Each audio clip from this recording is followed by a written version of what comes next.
My name is Mark. I play in Periphery, and you're watching RichardThinks.org. Hey everybody, this is Richard of RichardThinks.org. Today we are out in Richmond, Virginia at the National, and I have with me Mark of Periphery. How you doing today, Mark? Good, good. Couldn't be better, man. It's just right in the middle of the tour here. The Summer Slaughter. Summer Slaughter. It's a big metal circus, as we like to call it. Very cool. Yeah. So, for those who aren't familiar with Periphery or you, can you tell us who, your role in the band? Yes, I play guitar. I've been in the band for a little over a year now, and yeah, we just got done releasing a new record. And The Periphery right 2. now, and he's got it right here. Really good album. Now, out of you. all the songs in the album, which of the songs took the longest to come together? It's a little weird because there's been a bunch of songs on the album that were demoed years ago. So maybe like half, say, Luck Is a Constant, for instance, was written maybe 4 or 5 years ago, and we sort of fleshed it out last year when we sort of decided it was going to go on the album. So, in a sense, it took years to record, but it was sort of on the back burner for many years. I would probably say the song that took the most work on the album was G, track 4. It was an all 8-string song. Yep. Yeah, very long, proggy, complex, busy song recorded on 8-string guitars. So it was very tough to make a song with that many proggy elements work and come together as an actual song, you know. But probably the song I'm most proud of on the album, how it came out. Now, is that one included in live sets? I didn't take any peeks at sets. Oh no, it's okay. It's not included this tour, just because we have such a short set on this whole tour. You know, we only get about half an hour of time. So hopefully next tour. Oh, very cool. So you guys are like middle of the tour, kind of in a way. I just kind of rounded it out a bit, but you guys have a ways to go. How's the tour been like so far? It's been any cool stories so far? let's see. I mean, it's been great, man. It's been really fun in every respect. We were a little, you know, we looked at the lineup. We're like, wow, it's a lot of death metal bands going on this tour. But everybody here is just super friendly and super accommodating.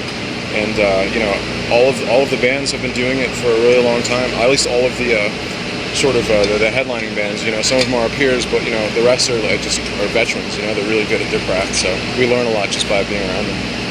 So who do you check out regularly every night, or do you? How does a day at Summer Slaughter like for Mark? For me, okay. So you want to know the whole day? Okay. When you ever go to the bathroom and everything? Okay. Well, no, I'm just kidding. So I like to take it pretty easy on tour. You know, I give a lot of lessons. I give lessons every single day on tour almost. Did you give a lesson today?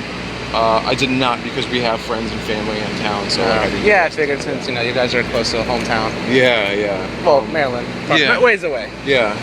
But bands that I don't miss normally are the Faceless. Veil of Maya, just because we play right before them.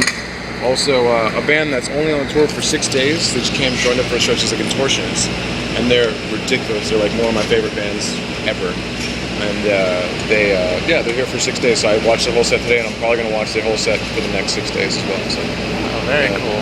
Yeah, they caught their set earlier. They were really good. Yeah, they're great. We did a whole tour with them last year in September. The Fact of God's tour, our headliner, and they were just astounding to watch every single night. You know.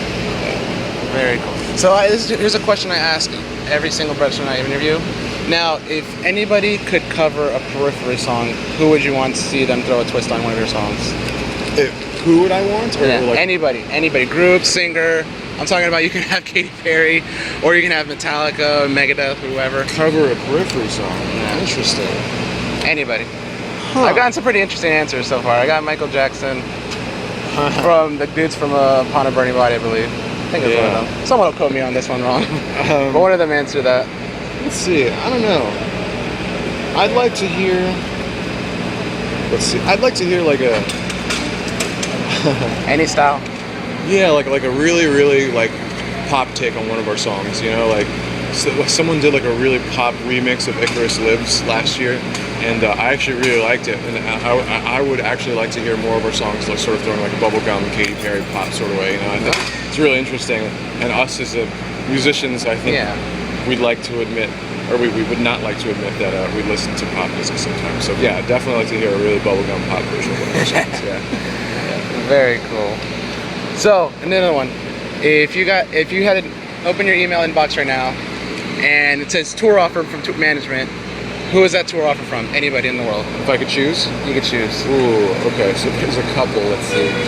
Just throw them all out there. Oh, there's Maybe they'll watch it and they'll be like, hey, let's do it. Yeah. Let's see.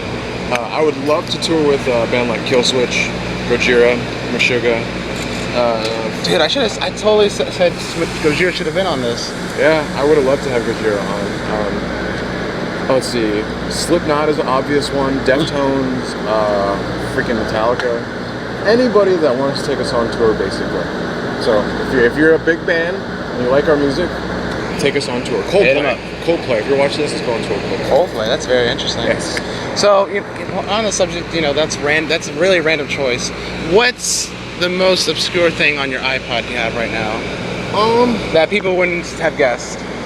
I am obsessed with this band from Iceland called Sigur Rós. They're like an indie rock, really ambient, really chill music. They sing in Icelandic and this language they kind of made up. And I've been the biggest fan of their band for about 8-9 years now. But I'm obsessed with them. I listen to them every single day, like when I'm unwinding or when I'm about to go to bed. It's just it's a relaxer. Yeah. It's called Sigur Rós. They've been around for a while, but it's gotten better over time. Very cool. Yeah. Now going back to your new album, this is it, everybody. Yeah. But so is this the final cover artwork that you guys picked out, or were there any other ones? I mean, that was basically the premise we wanted from the beginning. We wanted it to be very simple, red and black. Yeah, I see you guys have like a little theme. Every different design, but still same logo. Just different color. Yeah, they wanted, Jake was the main art director, but he enlisted this dude named Josh Clark, who made up a painting. There's a painting on the first page, and we wanted that to sort of be the underside of the cutout we have here on the first page. So yeah, I remember looking at that. Yeah, really simple, but very specific at the same time. Design, it came together really well. Very cool. So down the line, what's next for Periphery after this tour? After this tour, rest for a couple weeks, do some writing. We're going to work on Juggernaut, which is going to be our next album, our next endeavor. And then after that, go back to Europe with Between the Buried and Me and the Safety Fire. And we're going to spend a month there and come back home, take some time off, and do some work, do some writing. So you're like saying like a quick follow-up to, even though like you said that some of this was already, sitting back and kind of collecting dust in a way. Yeah. So how far are you into Juggernaut right now? Is it the same process that old demos? Yeah, I mean, actually. Or is this like fresh material? We're doing a lot of writing from the ground up. There's been very few ideas that were ordered in, so we've done writing on this tour. The other day we wrote and demoed a whole song on our actual bus. We have a recording. Oh, cool. That's awesome. Yeah. So it's we're constantly writing. Having all these prolific members in the band is a definite plus. There's never a shortage of creative inspiration. That's great. Yeah. But so when you guys are writing, since you guys are doing this whole thing from the ground up, how is the writing and recording different than the last efforts? Do